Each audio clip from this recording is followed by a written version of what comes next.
Good afternoon, everyone. We are so happy to see you this afternoon. I'm Karen, and I'm Steve. I'm her other half. And we're so glad to be here. After listening to our panel, I think they covered just about everything that needs to be covered today, but we're going to try to add a few little things in the next few minutes that might give you a little different outside perspective looking in that we've learned. Last night, Steve and I just tipped our toes into the water, as it were, about loss and grief. How many of you here today were here last night? Quite a few of you. About half of you, okay. For those of you that were not, we made a list of things that can be lost to us, either by death or other experiences, such as, well, the death of a pet, or when a home is destroyed with fire, wind, or flood, or when expectations and hopes and dreams are done. They just end for a variety of reasons, whether it's through an accident or an illness that changes our body, like many on the platform today. So we can see that there are many reasons why we grieve. Some of the grief and losses have to do when relationships break, through divorce or through estrangement. And so I guess that I could be pretty much 100% correct by saying that everybody in this room is carrying one or more losses that has caused a broken heart. Would that be true? Yeah. And sometimes we don't give each other the space and the honor for you to grieve or for me to grieve. So, grief is necessary.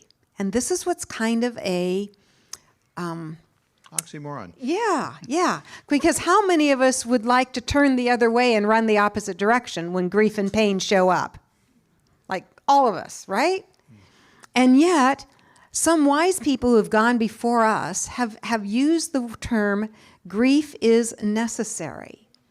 And so it's a necessary emotional, physical, and spiritual reaction to any major loss in our lives. And maybe you're sitting here feeling quite uncomfortable, like, are you kidding me? I don't want whatever you're saying is necessary, Karen, but I want to keep going. The intensity of our grief ranges on a spectrum. So, what your grief might be today and what it might be tomorrow and what it might be 10 years from now would probably be different on that spectrum. What Steve's grief is and what my grief is would also be different on the spectrum. Even if we've experienced the same person who died in our lives. Which we have, and we probably should let you know that 41 years ago, on March 1, our beautiful, precious 3.5-year-old son died of leukemia. We were 28 at the time and were not prepared to engage with what was on the other side of that threshold. But as so many of you have testified that you have found and discovered that God indeed was present with you as you've gone through your most traumatic losses, we also discovered that too. We are now grief educators and grief coaches, and not because our son died, but because God brings healing. And that is actually the message of the gospel, isn't it? As Doug was saying this morning, we're all broken. We all have a grief story. But the beauty of the Bible story, the gospel, particularly the Adventist gospel paradigm of the scriptures, is that God doesn't only look at our brokenness and say, yep, you're broken, I forgive you. He goes, I love you too much to leave you the way you are. I'm going to make you into a brand new thing. I'm going to take some ashes, and we're going to create something really beautiful out of them. So continuing with that, this deep connection or love or desire for what or who is lost to us is actually the important cause of our pain, sorrow, and grief. Now, I know that's a lot of words there, so I want to redo that again, okay? So stay with me on this.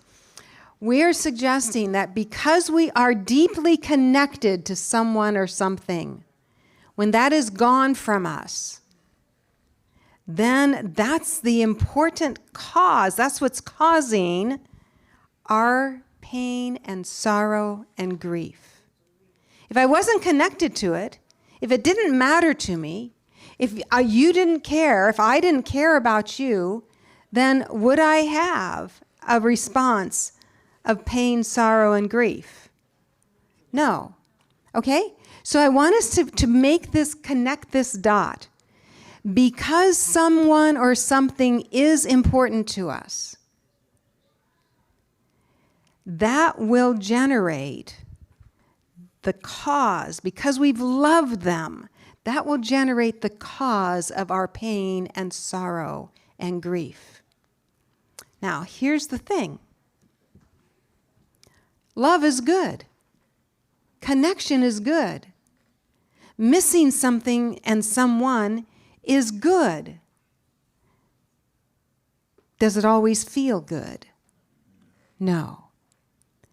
But when we look at Jesus, who is prophetically prophesied as being a man acquainted with sorrow and grief, we're not just talking about that he saw someone suffering and he patted them on the head and that's how he was acquainted. No. We're talking about that God so loved the world that he gave his only son up for us to die for us. And he is acquainted personally and intimately with sorrow and grief because he loves. You see, if God didn't love us, there'd be no sorrow or grief on his part for what we're experiencing here, would there? And so because we love, we will also grieve. But we're not alone in our grief, and that's what we're going to talk about. So we're going to pretend that pain is a person, and we're going to personify pain, and we're going to have a little conversation, a little dialogue between pain and myself. So let me get my page ready to go. You start right down here. Yeah. So pain says, I'm not your enemy. I'm that uncomfortable old friend who shows up when something important has been lost. When the soul needs space to heal, it is actually your love that generates my presence. Without me, the heart hardens. With me, the heart opens, even though it's painful. And how long do you plan to stay this time? Oh, only as long as it takes for you to remember something, that what hurts matters, and that whatever you cry over, you loved, and that what breaks today can be rebuilt deeper and stronger. But I'm afraid you're going to stay forever. Can you promise me you won't stay forever? Oh, yes, I promise. I never stay forever. My task is to prepare you for someone else. And who's that? For Hope. She always comes behind me, and you notice her more vividly after you've allowed me to do my work. What do you think? Did pain create a good argument for the purpose of pain? Yeah. You see, our culture tells us to be afraid of pain, to run from pain, to deny it, to stuff it, to drink it, to drug it, to distract it. And yet, pain itself is the thing I need. I need to learn the lesson from pain.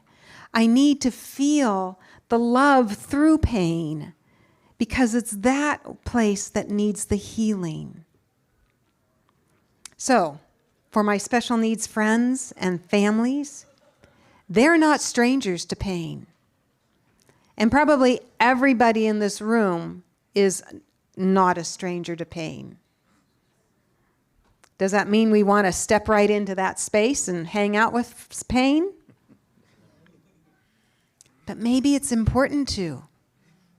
You know, the grief work we do as grief coaches and grief educators, one of the phrases we say often is lean into the pain. Lean into the grief. Because here's this interesting thing. The only cure for grief is to grieve. There's no way around it. It's not a mountain that you can just go, oh, I'll go that way, and I don't have to engage with it. Or I'll just turn around and go back the other direction. No. We get to go through, how does it say in Psalms 23?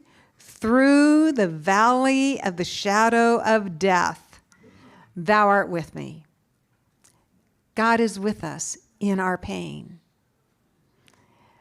I know Dr. Binus's oldest son is named Emmanuel. God told Mary that Jesus would be called Emmanuel, God with us in this planet of pain and hurt. So he's with us. Jesus knew the entire planet would be entrenched in sorrow and pain and grief. So when he was talking to his disciples, just maybe a few hours before his arrest, he wanted to let them know that we would have trouble on this planet. Now that was really a caring thing for him to say, wasn't it? On this planet, on this world, in this world, you will have trouble, tribulations. Things are gonna go wrong. Things are gonna go bad. I'm so glad he didn't just sugarcoat what life would be like on this planet. So let me ask you this. Would you tell the person next to you? Well, I should tell you first. I have an address. My address, our address, is 11206 Basal Circle, Auburn, California. Now, I bet you all have addresses, right? Would you tell the person next to you the address that you have? Turn around if you need to. Just tell somebody next to you what your address is. It is pronounced Basal. Yeah. Where's our little notes for schedule? Right here. But it's the very end. Okay. Now, I want to ask somebody else. I want to actually ask everybody else. I think I saw somebody shake their head that said that they don't have an address. And that's great, because on one hand, we really all do share the same address. And that's planet Earth. Okay? So, we might live in locations that have a number and a name to a road, but we all live on planet Earth. And Jesus is aware what it's like to live here, isn't he? He's very aware. So he more than any other, was relentlessly pursued with troubles while on this earth. Relentlessly. And that's why he sandwiches this sad reality that we have trouble on this planet. He puts a sandwich piece, a slice of bread on the top and a piece of bread on the bottom, and he says, in this sandwich, between the troubles between, there are two hope-filled realities. Are you ready for them? Okay. First, he said, I've told you all these things so that in me you may have peace. Exactly, Clyde. In me you can have peace. Top of the sandwich. Troubles in between. Oh, ho, ho, but something's coming up underneath. Take courage, because I have overcome the troubles of this planet. So we can have peace, and we can have confidence and hope in the victorious overcoming of Jesus. Are we going to have trouble? Yeah. But it's sandwiched in between those two beautiful things. So, don't you just want to tuck in right behind him and trust him with everything in your life? Yeah, because he knows it. He gets it. He understands. So last night we started the conversation by sharing that list of different losses and griefs. And we know that grief is necessary for us emotionally, spiritually, and physically. This means that the healthiest way to engage or lean into the pain is to do just that. And our whole being is going to experience grief. We experience it physically, emotionally, and spiritually. So let me give you just a few examples. When we grieve physically, our body feels the pain. Some of you are going, yeah, been there. When we grieve emotionally, our emotions are like a pinball machine. Boom, boom, boom, boom, boom, everywhere. When we grieve spiritually, we may be in a crisis of faith. We may be reevaluating. Is this sandwich really true? Where was God when my son died? We ask the big and hard questions, and we grieve spiritually. But we face challenges and circumstances and events that don't meet our expectations, as in so many of our special needs families. It's necessary that we adjust to meet the needs of the challenges, right? And grieving is just this hard work of adjusting. And everybody will do it. So who has modeled to us how to grieve well? Most of us don't have anybody who showed us the way, do we? But Jesus showed us that weeping is natural, normal, and necessary. He showed us that he carried the pain and the sorrow of the loss in people's hearts when they go through devastating experiences. As Steve and I spoke with families and individuals with special needs, we realized that they grieve while they're in the trenches of making these big adjustments. How much do they need our support? We just listened to them talk so bravely and courageously about how they lean in and press into God, and he's been there to help them and all of that, and we just are so encouraged. But like with the waves at the ocean, unpredictably, a wave of grief can come over our special needs friends. A trigger, a memory, a cycle, a pattern, a habit, a season of the year can just go, and a giant wave of grief will come upon them. Now, does that mean that they've lost their faith? Not a bit. Not a bit. And so we want to talk just momentarily about the difference between faith and feelings. I think we're all pretty clear that God makes it clear in his word that faith is a gift he gives to everybody. He gives everybody on this planet a measure of faith. We all have it. How we use that faith can either draw us into the heart of God and a beautiful, trusting relationship with him, or we can say no to that faith and think we're being pretty wise and smart by putting faith in the universe or faith in Buddha or faith in a chair or faith in an airplane, when really Jesus' seed of faith for everyone is for us to have faith in him. Okay? So it's a gift from God, right? Did you know that your feelings are also a gift from God? Yes, every one of them. Every one of our feelings are also gifts from God, and they're there to guide us and help us, and so that we release the grief instead of holding on to it. We're not meant to be grief containers. And we're going to talk about that in a second. So faith is a gift from God. Our feelings are gifts from God. But here's the interesting thing. Oftentimes, no, I should say this. Our feelings are real, but they may not always be reality. Got that? Our feelings are real, but they may not always be reality. And so in order to help us sort that through,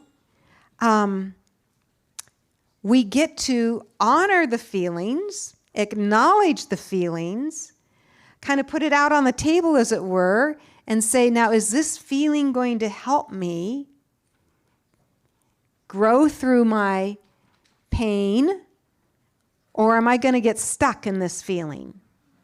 And some of us get stuck in feelings. My husband got stuck in anger for about 20 years. Others of us get stuck in self-pity. Some of us get stuck in despair or depression. And we're so thankful for people like Dr. Binus, who does his work to help people get unstuck in depression. But because we're not meant to contain our grief, to hold it all inside of us, there is a beautiful example in Scripture that can be a guide for us. Who's familiar with any of the Psalms? Have we read Psalms lately? We know that it's the collection of poetry that was used for music and songs for the ancient Hebrew people. But are all those Psalms beautiful, gentle, praise-filled Psalms? They're not, are they? What do some of those Psalms have in it? They have anger, despair, questions, doubts. What is it? Regrets. Almost shaking a fist at God. How long, oh God, until you come to my rescue? Are those real emotions? Absolutely. They come with the human race. And last I've checked, everybody in this room shares a part of the human race. So even the Psalms reflect this varied gamut of emotions. But here's the beautiful thing about many of the Psalms. After whoever was writing those emotions out onto their papyrus or whatever they were writing it onto, they get to the end of this putting their feelings on paper, and now they start praising God. Have you noticed that? Near the end of those Psalms, there's praise to God. There's thankfulness. But I will trust in you. But you are good, O God. Come at the end of that rant or that rave. And we think that's a pretty good model.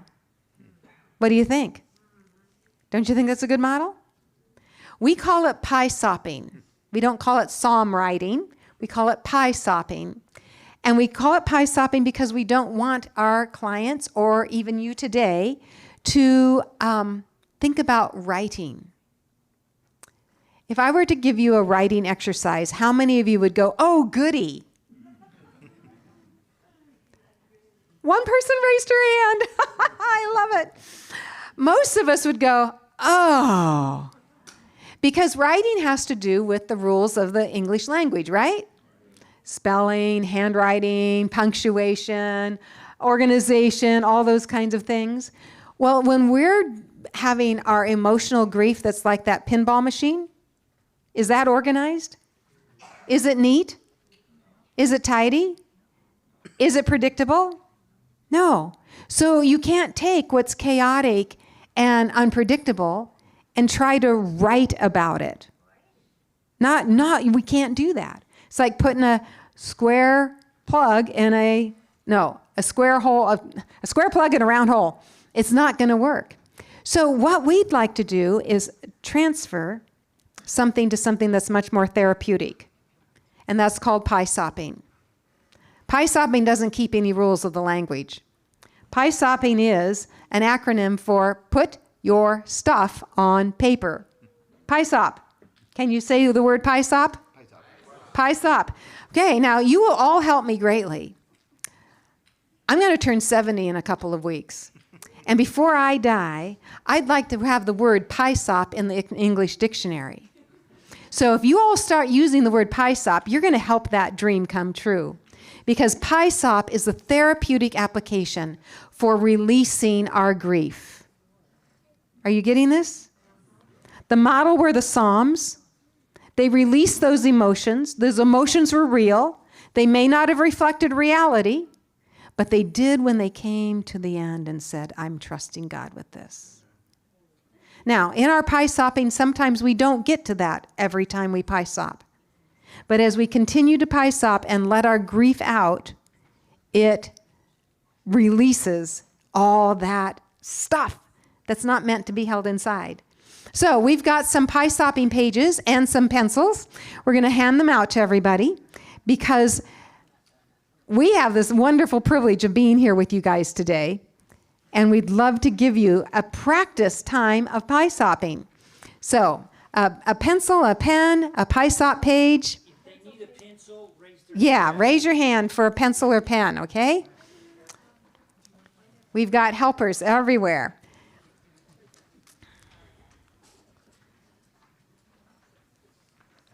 So would you turn to your friend sitting next to you and tell them what you remember pie stop means? What does it mean? Tell your friend.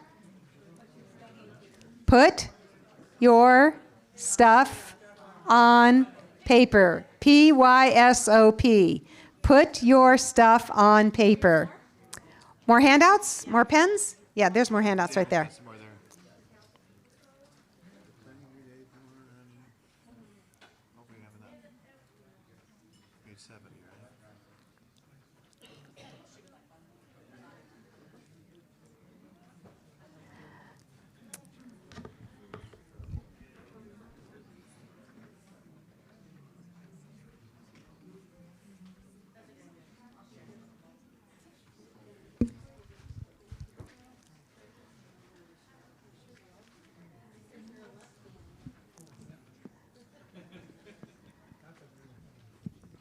If you haven't gotten your So paper yet, raise just your hand if you if still need a pie stop paper.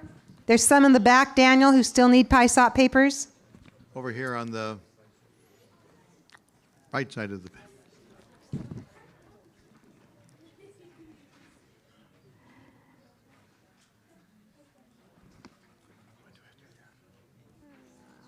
In 10 minutes? Yeah. I know. 2 minutes for this then. No, we'll make it 3. Okay, I apologize. I had no idea how many people were going to be here this afternoon. Don't make copies because this is going to be done in 3 minutes. So if you've got a pie stop paper, join us. And if you don't worry about it. Okay. Yeah.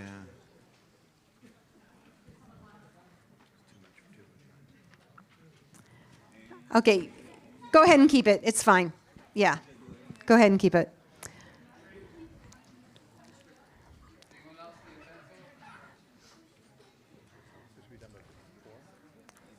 Five to 4. Okay, so here's what I would like to ask you to do. At the top of your pie stop paper, there are 2 phrases that says jump line. Do you see that there? That is the jump line. You can pick one or the other. Don't pick both because we're not going to have enough time for both. But in 3 minutes, I'm going to start the timer. And I'm going to let you just begin, start from that jump start, go ahead and put that on your paper, and you're going to pie stop. This is therapeutic. Don't keep any rules of the language. Just put your stuff on paper. Just let it come out, and you put your stuff on paper. And you have 3 minutes, and you may begin.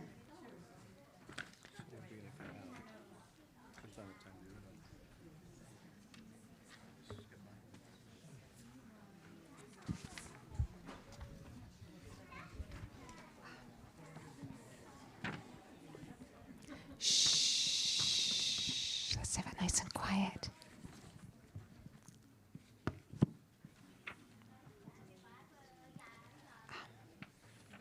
No, I think you need to do your thing.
So our 3 minutes have ended, and we could just continue for another 45 minutes together here, but we have a very brief time before our 4 o'clock begins. We would welcome any of you who would like to come and talk to us afterwards and just tell us what your pie-sopping experience was like for you.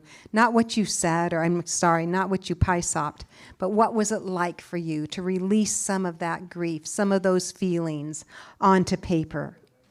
And so we're curious and would like to know your responses. And we hope that this tool that you have just tasted a tiny bit, you could take with you and use it over and over and over again. After our son died, I started to pie sop, and it made a huge difference. Now, Steve wants to just share a few stories about what he learned as he talked with people with special needs. You know, when Karen and I were asked to come and speak about grief and special needs, we realized we, in our work, cover a large spectrum of grief issues, more than just death. But when it came to special needs and grief, we realized this is an area that we don't know very much about, to be quite frank. And so we set out to do some studying and figuring out a little more for this weekend, and also for ourselves personally, because we realized here's an area that is kind of been lurking in the shadows at church, but we really haven't given it much thought or consideration.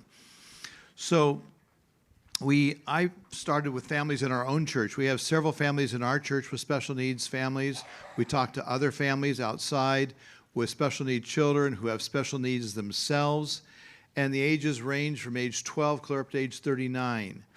And when we found this, it was an interesting thought that we realized that special needs care is a 24/7, 365-day-a-year job. We see people pop in and pop out of church. We go, okay, their job is never over. Those that are having the issue of, not issue, but the responsibility of taking care of their special need individual, whether it's a family member, a child, a spouse with dementia or whatever. Those are things that never go away. You can't take a break from that very often. Every family that we talked to, it was never a hint of this was a chore, or this was a hardship. It was a privilege. Is it tiring? It's very tiring work. Because again, very few people can give these families respite. They know the special nuances for their medical needs and those sort of things. We had a family that we talked to, and they tried to take a trip to Hawaii. Okay, they have a 21-year-old son who functions at about a 2-year-old level. And the whole time they were in Hawaii, the phone was ringing, because their son had special medical needs that the caregivers didn't know how to deal with. It was not much of a trip. It was a trip. It was not a vacation. So we've realized that no one can really care for a special needs family member really as well as the family themselves. They know all the nuances. We say, well, can't you just get someone to come and do caregiving? It's not that simple. And it's a lot more work sometimes to do that than it is to simply stay home and take care of that individual. And I have to say, before we run out of time here, I have to give a special kudos to the unsung heroes of families with special needs, and that's the brothers and sisters of special needs people, children and brothers. We've seen it. I've had students in the past over in the Bay Area. I watched my 2 boys that I had in my classroom take such wonderful care of their brother. I've seen that here in the families that I interviewed and talked to here. The brothers and sisters are incredible little warriors that don't complain either. They just simply take care of their brother or sister who has special needs. One father told me, he said that he realized as he was talking to his wife, our son will probably outlive us. Have you thought about that? And what kind of feelings and emotions does that produce? And this is, again, right along with the idea of special brothers and sisters. Because on the heels of him telling me that, he said, but our son's 2 sisters have said, Mom, Dad, it doesn't matter if it happens that you die or that you can no longer physically take care of our brother, we will step up and do all the caregiving. Whew. Do you think that takes a big load off of their minds? You bet it does. So a couple things I've found out is that these are some things that special needs families wanted us to tell you. Now, they've shared some of it here. This is some of the things they shared with me, is first, please notice our child. Just notice them. Say hi. Whether or not you think they know what you're saying or whatever, you don't know what's going on upstairs. So notice them. Speak to them. Please don't walk past them as if they don't exist, is what they told us. And they also said, please don't walk past us as if we don't exist. We see it a lot. And it's not that we do it consciously, it's just kind of a subconscious thing. So we have to be very intentional. Engaging with conversations for a few minutes on Sabbath with a special needs parent is really nice because they've spent most likely the whole week just taking care of their child or their spouse or whoever, and just to have a normal conversation with someone. And sometimes we avoid these families because for whatever we do, I don't know all the reasons why, but sometimes we don't want to feel uncomfortable around them or whatever. Step out of your comfort zone, as you've been hearing here, and say something. Ask about their week. Ask about their child. And again, asking about their special needs or their own handicaps is not going to make them feel bad. It's like those of us that have had a death of a loved one. If you mention our son Dawson, we love the name Dawson. He's been gone for 41 years this March. We still love to hear his name, okay? We still want to hear our loved ones' names. Same with people with special needs. So the last thing I'd like to share with you is what we really need from our church family is your compassion, but we don't need your pity. Okay? Families don't want they just want to know, do you know that we have a large amount of stuff on our plate? You can't fix it for us, but do you know that sometimes we're in pain about this. Sometimes when our child gets so sick they almost die. That's something we don't always share with our church family because we're not sure if they understand or not. So those are some things that they have shared with us in a nutshell. And the issues that are the most important, I think, in closing in this thought here, is we need to get to know each other's story. I mentioned that this morning in our panel discussion. When we know each other's stories, when we know what families are dealing with, it opens a wide door of compassion to be able to come alongside and get to know them better and to be able to support them in a way that they need to be supported. So we want to do take 2 from the skit that we did last night. It was pretty rough, wasn't it? Didn't seem to meet the needs of the person at all. So we'll see if we can make any improvement from last night. Hi, Karen. How you doing today? Do you really want to know? Absolutely. You look a little tired. What's happening? Oh, thanks, Steve. That's observant and caring. At 3 this morning, I had to take Rosie to the hospital, and it's been a very long, hard day. How's Rosie doing now?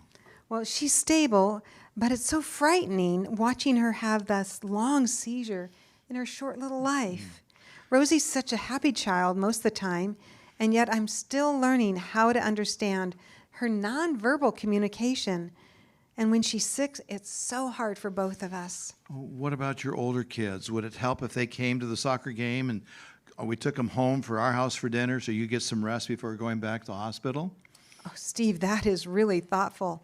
It's especially tough with Kevin out of town for business. Thanks so much. Oh, I'm sure Brenda would be happy to take your kids back home, make sure they get ready for bed. I bet they're tired having to get up at 3 a.m. also. Thank you, Steve. You and Brenda are the kind of friends this mom of a special need kid really needs right now. Amen. Did that work out better? Yeah. So as we wrap up, we are created for connection. Did that make a connection? It did, didn't it? We're designed to share life's challenges, losses, and grief. We're designed to share that, aren't we? And so when we share deeper conversations about faith and suffering, loss of expectations and grief, we connect in ways that knits our hearts together. Colossians 2:2 says that their hearts may be encouraged, being knit together in love, and attaining to all the riches of the full assurance of understanding, to the knowledge of the mystery of God even, both of the Father and of Christ. Getting to know the Lord with our friends and getting to know their stories. I have to say, I know we're running out of time here, but this is really key. with most of the families. I was talking to my friend Bill that lives over in the Bay Area. He's been blind for 34 years. He's 64 years old now. So most of his life he was sighted, kind of like Kea. But I said, Bill, has anybody ever spoken with you before about your blindness here? And nobody had ever talked to him about his blindness. What do you mean, talk to him? Bill, what is it like to be blind? What's it like to be sighted and now you can't see? How has that been for you? And we've found from many of the families we talked to with special needs children, the conversation I and Karen were having with these families was for many of them, the first conversation they've had from a church member asking them about, how is it for you? We need to change that. So and let's that start was news connecting. for us. That was news for us too, because we've been part of that too. So this is not pointing fingers. This is saying we need to, as a church body, embrace all of our members with all their struggles. We can't fix their problems for them, but we can come alongside and say, we're here with you. We can live created for connection. Can we say amen? Thank you so much, Steve and Karen. We appreciate that. And you'll be here for a few more hours, right? So, yes. All right. Wonderful. Well, we are going to close with a prayer and make our way over to the sanctuary for the 4 o'clock music program. So if you please bow your heads, let's close with a prayer. Father, thank you so much for this timely and important information that was shared with us. May we continue to grow closer to you as we deal with these real life issues. Thank you for Karen and Steve, their ministry, and being able to be here with us. And Lord, as we continue to honor you in this day, bless us, keep us safe, we pray. In Jesus' name, amen. Thank you for being with us. Thank you for watching online. And we encourage you at 4 o'clock to join again for our afternoon musical program. God bless you and take care. There's some information on that back table. If you want to just grab one on your way out, you're sure welcome to do so. If you could leave the pencils, we'd appreciate that too. There's a box up here. We could put those in. If you really need a pencil, you may take it with you.